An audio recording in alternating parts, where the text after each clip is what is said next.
Magandang araw mga ka-aqua. Ako si Carmars Quiason ng Freshwater Aquaculture Center dito sa Central Luzon State University. At ang topic na ating pag-uusapan sa ngayon is about mouth clipping. Okay, so magandang araw, Joy. So, pwedeng pakilala mo muna ang sarili mo sa ating mga manunood. Magandang umaga po. Ako po si Miss Abby Joy C. Ramos ng Freshwater Aquaculture Center. Isa po akong technical in charge sa tilapia breeding necklace. Okay, so ang pag-uusapan kasi natin ngayon is about sa mouth clipping, ano? So ano ba yung tinatawag nilang mouth clipping? So, yung mouth clipping, ito po ay yung isang pamamaraan or technique na ginagawa sa aquaculture, specifically po sa tilapia hatchery, na kung saan tinatanggal po natin yung upper lip bone o yung itaas na bahagi ng labi ng ating tilapiyang lalaki. Okay, so kumbaga ito pala ay ginagamit lang sa hatchery. Bakit kailangan tanggalin ang upper lip ng lalaking breeder? So, ito ay ginagawa po natin upang maiwasan po yung pagiging aggressive po ng ating mga tilapiyang lalaki. Kasi during breeding period po natin, sila ay nagiging aggressive, kinakagat-kagat po nila yung ating mga tilapia, hinahabol-habol po nila ito, na kung saan nagdudulot sa worst scenario po ay maaari pong mamatay yung babae. Kumbaga dito ay may iwasan nating mamatay ang ating mga babae. Actually, parang hindi lang pati babae, pati lalaki kung aggressive siya, no? So kung tanggal ng kanilang upper lip, hindi nila masasaktan yung kanilang kapwa isda, mapalalaki man, pero definitely pati lalo na yung babae dahil ito yung kanilang hahabulin. Kaya karaniwan, mapapansin natin yung mga babae dito sa side ng kanilang katawan, kumisan pasa-pasa, kumisan halos namumuti or tanggal yung mga kaliskes. Kasi during breeding, pag hinabol-habol yan, doon sa katawan usually binubundol or parang kakagat-kagatin ng lalaki yung babae. Kaya pagka hindi pa ready ang babae, so definitely ma-stress ito ng husto at ito ay kanilang kamamatay. At ganun din, pagka mayroong mga ibang lalaki na nandoon, definitely yung pinakamalaki, agresibo yan, pwede niya mapatay din yung mga lalaki mas maliliit.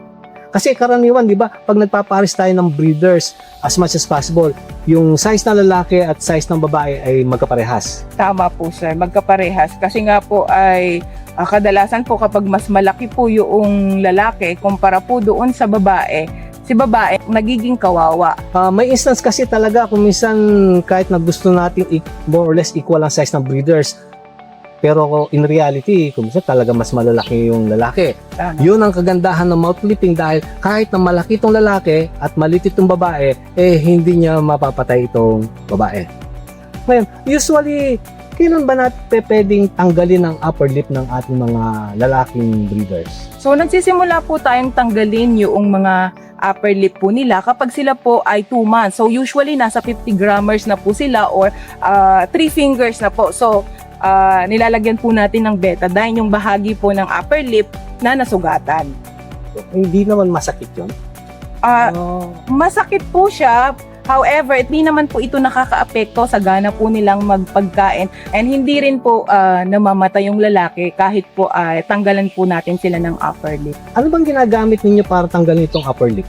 So, kadalasan po ay gumagamit po tayo ng gunting na matalim po na kung saan hahawakan po natin yung isda, tatakpan po natin yung kanilang mata gamit po yung ating mga daliri nang sa ganun hindi po sila pumasag. Then, ibubuka po natin yung kanilang labi sa pamamagitan po ng index finger tapos saka po natin sila gugupitin ng diretso.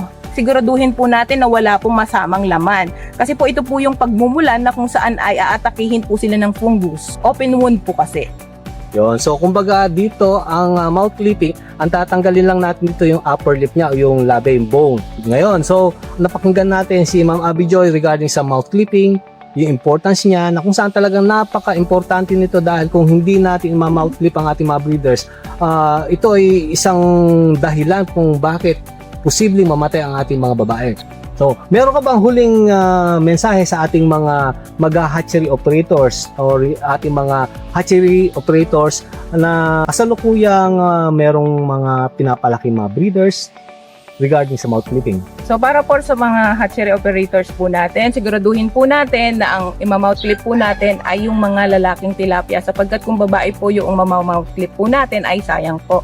Imagine po, sobrang tagal po yung pag-aalaga po natin. Umaabot po ito ng 7 buwan tapos masasaktan lang po natin sila. So i-practice na po natin na palagi ang gawin ito pagdating po sa hatchery upang maprotektahan po natin yung mga babae at wala po tayong mortality. So maraming salamat ng Abby Joyce sa mga kaalaman na ibinahagi mo sa atin at Thank you so much, sir. huwag ka sanang magsasawa sa susunod na mga informasyon na ating ibibigay sa ating mga manunood ay hihingin ulit namin ang inyong expertise regarding sa mga iba't ibang mga topics.